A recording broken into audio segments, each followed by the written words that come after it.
Welcome to our next part on morphosyntax. We are now going to look at nominal and adpositional structure. We have already seen cases in declension classes. We saw them when Beppe was giving his part of the introduction. But now, before we can start with the noun phrase as such, it's worth looking at how these cases are most commonly used. Indo-European had a system of 8 cases: nominative, accusative, vocative, genitive, dative, locative, ablative, and instrumental.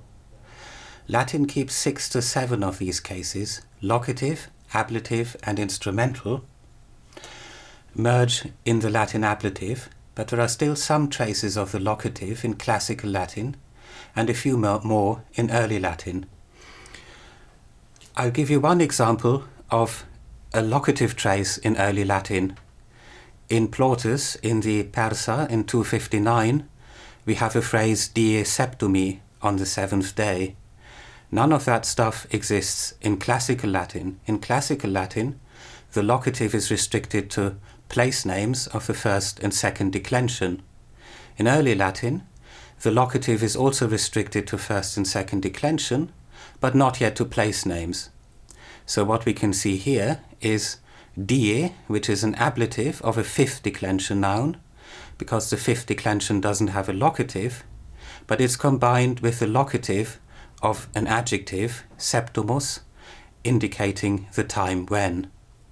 That kind of construction no longer exists in classical Latin. We can see the locative is not restricted entirely to place names. It can also be used for place in time. Let's move back to the Indo-European case system. The Indo-European case system was functionally straightforward. Nominative and accusative functioned as subject and object. The vocative stood somewhat outside the system and was used for address. The genitive could be used after verbs having meanings like to forget, oblivisci in Latin, where the object which is forgotten is affected only marginally by the act of forgetting, but mostly the genitive indicated a possessor dependent on another noun. The dative marked the recipient, and the 3 other cases indicated place where or location in time, place from where, and instrument or accompaniment. What we can see then is a distinction between cases which mainly have syntactic functions, such as marking subject and object, and cases which indicate something more semantic, like accompaniment. The Indo-European case system is preserved quite faithfully in Sanskrit, while in Latin the 3 semantic cases have merged into the ablative. We know that there was a merger in Latin rather than the creation of new cases in Sanskrit, because formally the Latin ablative contains traces of all 3 Sanskrit cases. For example, the ablative singular of the 2nd declension continues an original ablative. The ablative singular of the consonant stems in the 3rd declension continues an old locative, and some plural endings, like in the 2nd declension, continue the old instrumental. In practical terms, the Latin case syncretism shows a shift of a moderately semantic case system to a more function-oriented one. Traditional grammars often take their starting point from Indo-European and make a distinction between the ablative in its original meaning, the ablative in locative function, and the ablative in instrumental function. But from a purely synchronic point of view, that makes little sense in classical Latin and in early Latin. How would a Roman distinguish between the 3 meanings after the formal merger? In fact, doesn't the formal merger presuppose some kind of semantic merger? What the ablative is, from a synchronic perspective, is a case for adjuncts. We have nominative, accusative, and dative for functions which are determined by the verb. A verb like to give requires a subject, an object, and an indirect object. The ablative is mostly used for elements which are not required by the verb, in other words, for adjuncts.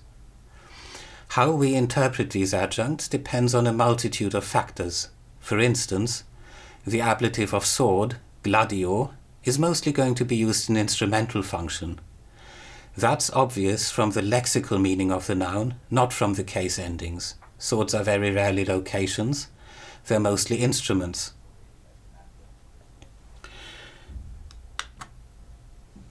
The Latin noun phrase is to some extent simpler than the noun phrase of the Romance daughter languages. For starters, we have no articles. They don't indicate definiteness in Latin. We simply have pronouns, which are demonstrative pronouns, and these in time develop into Romance articles. What we do have is agreement in case, number and gender, marked on adjectives, pronouns, etc. And other words agreeing with the head nouns are typically in the genitive case. Genitives are used if agreement is not possible. So essentially we have a functional distinction between full agreement in case, number and gender, and if that isn't possible, we get a genitive. As with the ablative, traditional grammars give these dependent genitives different names. We get, for example, a subject genitive and an object genitive. If you look at the slide here, you can see we have a subject, parentes, or filii, and an object, filios or parentes. And the sentence means parents love their sons, or sons love their parents. But if we want to turn it into a noun phrase, we get a semantic neutralization, and we simply get a genitive, parentium. That can be translated in two different ways. It could be translated as love the parents have towards their children, and we call that a subject genitive, or as love towards the parents, an object genitive. However, in reality, these are different interpretations of an inherently vague expression. Verb phrases are complex and need a clear distinction between subject, nominative, and object, accusative. Noun phrases are typically less complex, so linguistic economy dictates that fewer distinctions should generally be made. Amor parentium simply means love of the parents, and whether the persons are the ones feeling love or the other way round is a matter of interpretation and depends on context. I am now going to give you a quick example from early Latin, which shows you that things are slightly different in early Latin, but also show certain similarities. What I want to show you is essentially how adjectives, like arilis, can be used in subject or object function. So arilis is the adjective of eros, Latin master, and it agrees here with metus, fear. The person speaking it is a slave, and she says, arilis praevortit metus, and we can translate fear of the master took precedence, but what it means is open to interpretation. Out of context, it could mean my master was afraid, and so I had to attend to him first. But the context actually shows us that that's not what's happening.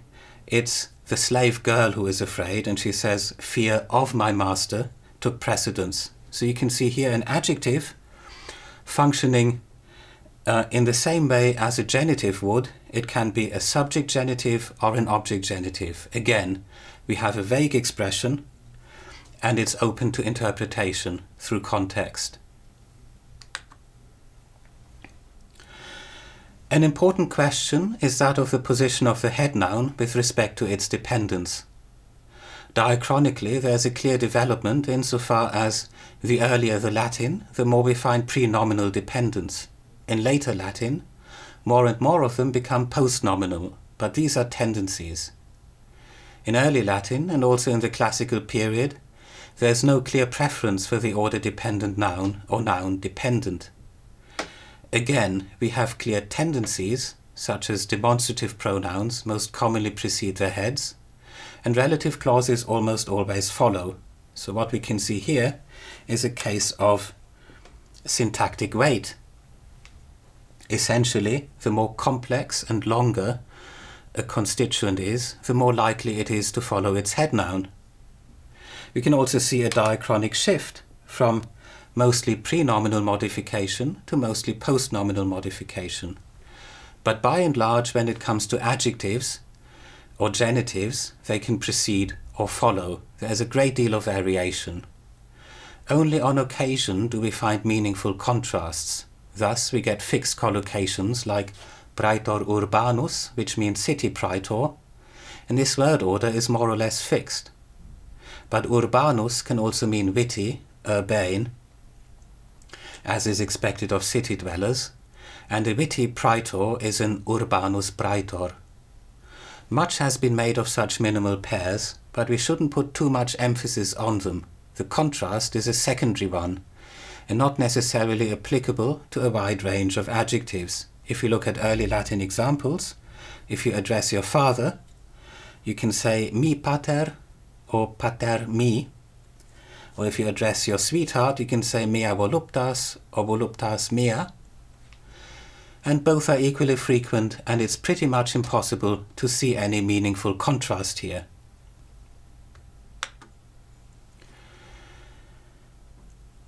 Everybody who's ever done prose composition in Latin will have been reprimanded for translating a ring of gold, a golden ring, as annulus ex auro.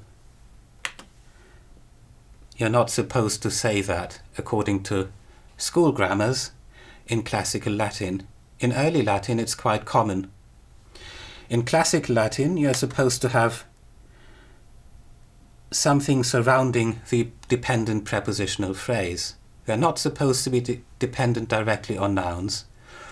According to prescriptive grammar, we have to say annulus ex auro factus, ideally with this word order pattern, so the prepositional phrase is contained within the complex of noun and participle.